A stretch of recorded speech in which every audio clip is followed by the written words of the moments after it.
guys have done the exercise, let us go over the answers. For number 1 there, number 1 says x squared plus 2x. So, how many terms are there in that algebraic expression?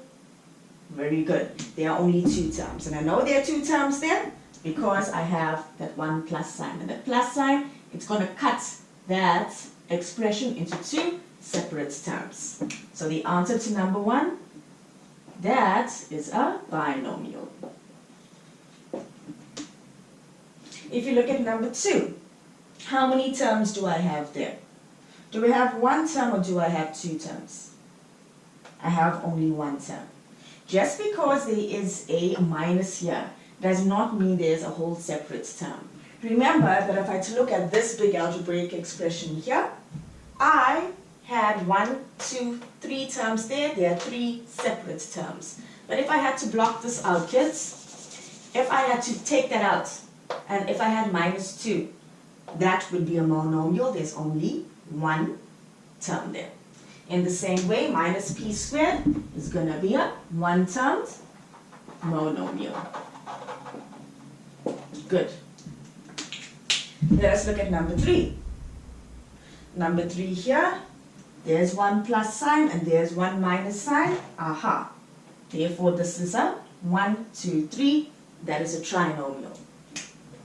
Very good. How did you guys do with number 4? Number 4 looks a bit longer there. So, if we look at number 4 here, you have x plus 5x squared minus 3x cubed minus 2. So, before I go and I classify, hey, whether this is a bi, tri, monomial, or a polynomial, something does not look right with that sum on the board. When you see examples in textbooks, kids, you don't usually see something like this. It doesn't look right. And why doesn't it look right? Very good. This algebraic expression here, it is not in the correct order. You can see in most or in all algebraic expressions, we are supposed to have a certain order. Let me put this back on the board here. 2x squared plus 2x minus 2. And we can see that we have to go in decreasing powers of x. And this is going to tie up with another lesson on exponents. So, we can see that the power of x here is 2, and the power of x here is, there is an imaginary 1. And right at the end of every single algebraic expression, we have just that plain number. Well, actually not all, but most of them. And we call that plain number a constant. And all of this work is done in the video on exponents. Alright, so that is the constant.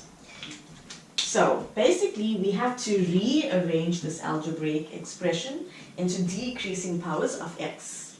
So let me look at all the x's here. Okay, so there's x squared, x cubed, x. Which one is the largest power? X cubed. So let me write it again, 3x cubed. Is that right? No. What is the sign that goes with this term? It's a minus. So your first term is actually minus 3x cubed. Then let us go for the squared, plus 5x squared. Let's go for the x to the power 1 plus x.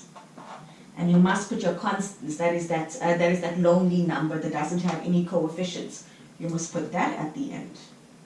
And now the sum looks right. Now let me solve the sum. The instruction was, hey, say whether it's a monomial, trinomial, polynomial, or a binomial. So I said this thing doesn't look right, so I went and I put it into decreasing powers of x with a constant number always at the end. Now let me solve. Let me see how many terms there are. If I count the terms, there's a plus, and there's a minus. Remember that those signs are going to cut the long expression into separate terms.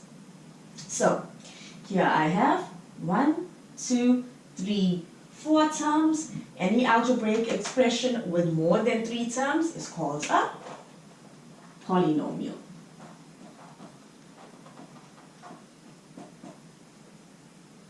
Then we have the last sum on the board there, and that is, I'm so sorry children, let me take that off.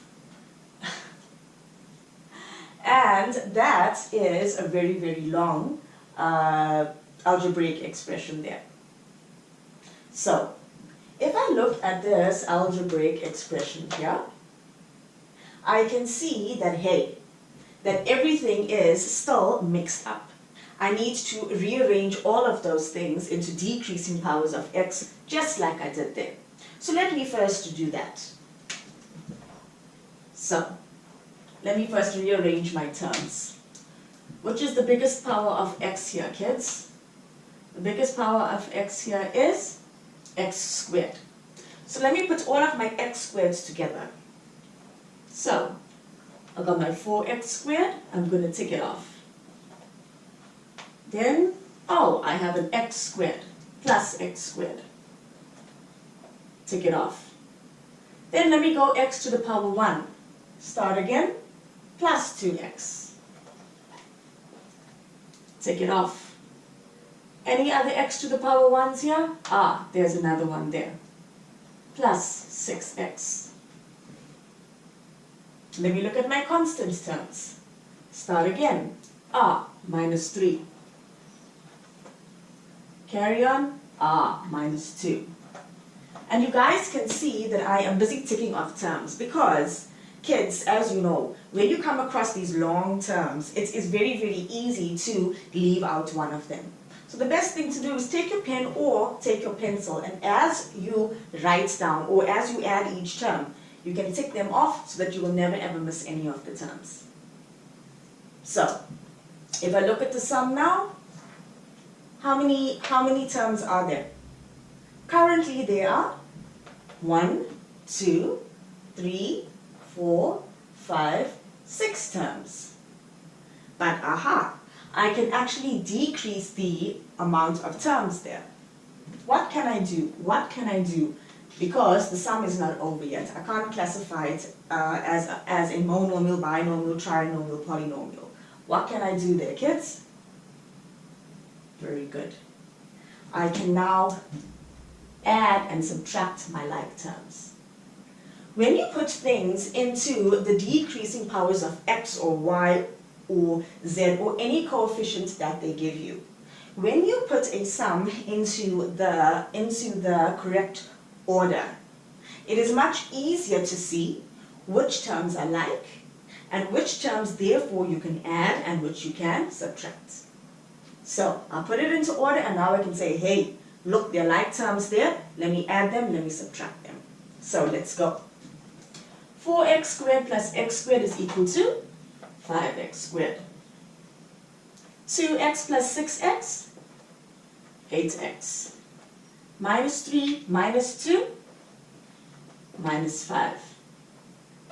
And that is now the simplified algebraic expression.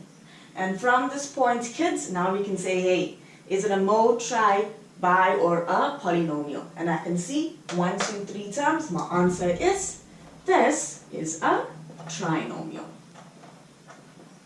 So, we learned 2 new things here in addition to the 3 types of algebraic expressions. We learned that, hey, when you have a sum and if the sum doesn't look right, make it look right. Put it into decreasing powers of x, for example. Then, if you see that you have like terms there, don't just leave the sum like that. You are going to add and you're going to subtract like terms.